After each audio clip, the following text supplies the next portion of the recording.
So hey guys, welcome to my YouTube channel Naruto V4U में। और तुम सभी को सबसे पहले तो हैप्पी दशहरा। एंड बोरुतो का चैप्टर नंबर 83 को आए हुए कुछ दिन हो चुके हैं, लेकिन मैं उस वीडियो पर काम नहीं कर पाया क्योंकि मेरे खुद के पर्सनल लाइफ में कुछ लफड़े चल रहे हैं। इतना तो तुम लोग समझ ही सकते हो। खैर, तब नहीं तो अभी से ही, इसलिए सीधा इस वीडियो पर बात करते हैं। इस चैप्टर की स्टार्टिंग वही से होती है जहाँ से पिछला चैप्टर एंड हुआ था। चैप्टर के फर्स्ट पैनल में बोरुतो अपने उज़ुहिको राशिगन को लेकर कोर्ट की तरफ आगे बढ़ता है। पहले तो कोर्ट ये अज्यूम करता है कि शायद से ये वेनिशिंग राशिगन हो, लेकिन फिर वो ये सोचता है कि कुछ और भी इनविंसिबल टेक्निक है जिसे लॉन्ग रेंज अटैक के लिए यूज किया जा सकता है। फिर कोर्ट बोरुतो के पीछे टेलीपोर्ट होकर उस पर एक सरप्राइज अटैक करता है, लेकिन बोरुतो उस अटैक को इजीली डॉज कर लेता है। और फिर बोरुतो कोर्ट पर अटैक करने ही जा रहा होता है, लेकिन कोर्ट बोरुतो के हाथों को पकड़ लेता है। फिर कोर्ट बोरुतो पर अटैक करने का ट्राई करता है, लेकिन इस बार बोरुतो अपने शॉट से कोर्ट के अटैक को ब्लॉक कर देता है। लेकिन इतने में ही बोरुतो के हाथों में जो राशिगन था वो कोर्ट के हाथों में शिफ्ट हो जाता है।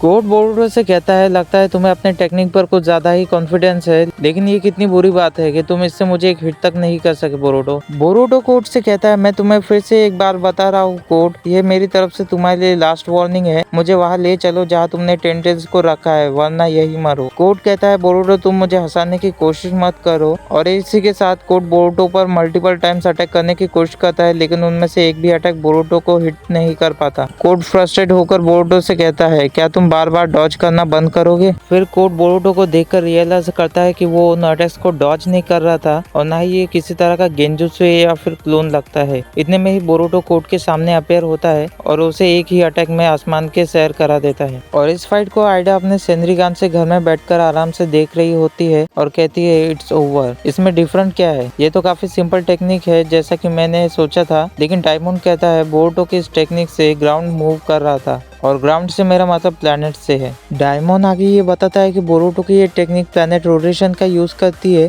लेकिन ये सभी बातें आइडिया के सर के ऊपर से निकल जाती है। सीन फिर से शिफ्ट होता है बोरुतो एंड कोर्ट की तरफ। बोरुतो कहता है, मैं काफी सरप्राइज हूँ ये देखकर कि तुम इसे अटैक के बाद भी खड़े हो। और फिर तभी कोर्ट को अपने सामने कुछ रोटेशन सा दिखाई देता है और वो वही नीचे गिर जाता है। कोर्ट कहता है, आखिर ये किस तरह का रोटेशन है? बोरुतो कोर्ट के करीब जाने लगता है। कोर्ट बोरुतो से पूछता है, आखिर तुमने मेरे साथ किया क्या है बोरुतो? बोरुतो कहता है, इसे तुम मेरी तरफ से उस प्लैनेट का जवाब समझो जिसे तुम डिस्ट्रॉय करना चाहते थे। और बोरुतो बताता है उसका ये राशिगन वर्क कैसे करता है। तो देखो, यह प्लैनेट का भी खुद का एक चक्रा होता है जिसे बोरुतो ने प्लैनेट के रोटेशन को अपने राशिगन में फ्यूज करके उसे क्रिएट किया है। और बोरुतो कोर्ट को ये बताता है कि ये रोटेशन तब तक नहीं रुकेगा जब तक ये प्लैनेट रोटेट करना बंद नहीं करते। इसका मतलब तुम्हारे बॉडी में जो रोटेशन हो रहा है वो कभी नहीं रुकेगा। लेकिन एक तरीका है कोड, अगर तुम मुझे 10 टेल्स के पास ले जाओ तो मैं तुम्हारी बॉडी से इस जुत्सु को रिलीज कर सकता हूँ। एंड बोरुतो इतना कह ही होता है, लेकिन तभी एंट्री होती है कावाकी की। और तुम खुद ही सोच लो इसने सबसे पहले आते ही कौन सा काम किया होगा। जी हाँ, ये नल्ला आते ही सबसे पहले बोरुतो पर अटैक करता है, लेकिन वो अटैक बोरुतो को टच भी नहीं कर पाता। और एक नल्ला कम था जो उसके पीछे 3 नल्ले और भी आ जाते हैं। जी हाँ, मैं बात कर रहा हूँ शिकादाई, चोचो और इनोजिन की। वैसे तो हिमावारी भी आती है, लेकिन वो इन लोगों की तरह नल्ली नहीं है। हिमावारी आते ही बोरुतो को आवाज देती है, लेकिन उतने में ही शिकादाई बोल पड़ता है, तुम यहाँ कोनोहा में क्या कर रहे हो बोरुतो? और वही कावाकी कोर्ट की हालत को देखता है।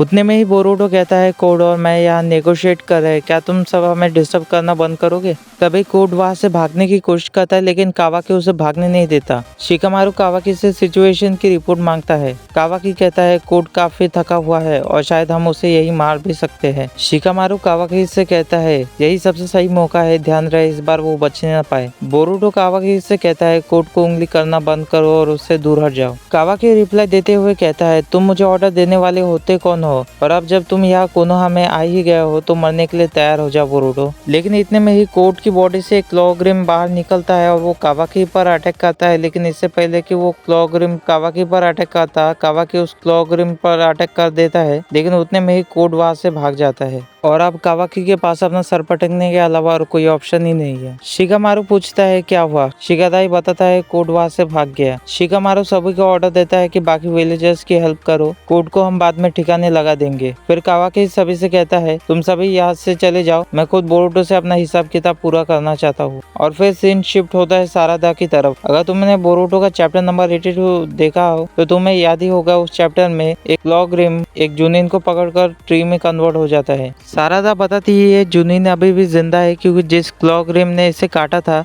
उसे ये नहीं पता था कि ये एक ओत्सुकी नहीं है। टेन टेल्स को डिवाइन ट्री में कन्वर्ट करने के लिए उसे एक ओत्सुकी को खाना पड़ता है, लेकिन क्योंकि ये एक ओत्सुकी नहीं था इसलिए ये डिवाइन ट्री में कन्वर्ट नहीं हुआ। कावाकी बोरुटो से कहता है 3 साल हो चुके हैं बोरुटो, तुम्हारे लुक्स चेंज हो चुके हैं, क्या तुम एक अडॉप्टेड उचिहा चाइल्ड बन चुके हो बोरुटो? बोरुटो कहता है देखकर काफी खुशी हुई कि तुम्हारी जबान अभी भी वैसी की वैसी ही है, और हिमावारी को देखकर लगता है कि वो भी ठीक है। कावाकी बोरुटो से कहता है तुम यहाँ क्या करने आए हो बोरुटो? अगर तुम्हें अपने होम टाउन में ही मरना है तो मैं इसे तुम्हारे लिए आसान बना देता हूँ। बोरुटो कहता है अपने होम टाउन में मरना बुरा आइडिया नहीं है, लेकिन आज नहीं। और कावाकी से कहता है तुम मेरे रास्ते में आ रहे हो इसलिए पीछे हट जाओ। कावाकी रिप्लाई में कहता है तुम्हें नहीं लगता बोरुटो अगर यहाँ पर कोई किसी के रास्ते में आ रहा है तो वो तुम हो? तभी हम देखते हैं कि बोरुटो के कॉलर के पास एक टोड है जो कि उससे बात कर रहा है। फिर सीन शिफ्ट होता है और हम कोड को देखते हैं जहाँ वो अपने डायमेंशन में आ चुका है और वहाँ पर उसने टेंटेल्स को कैद करके रखा है। अभी यह इंटरेस्टिंग बात यह है कि कोड के कपड़ों में एक टोड है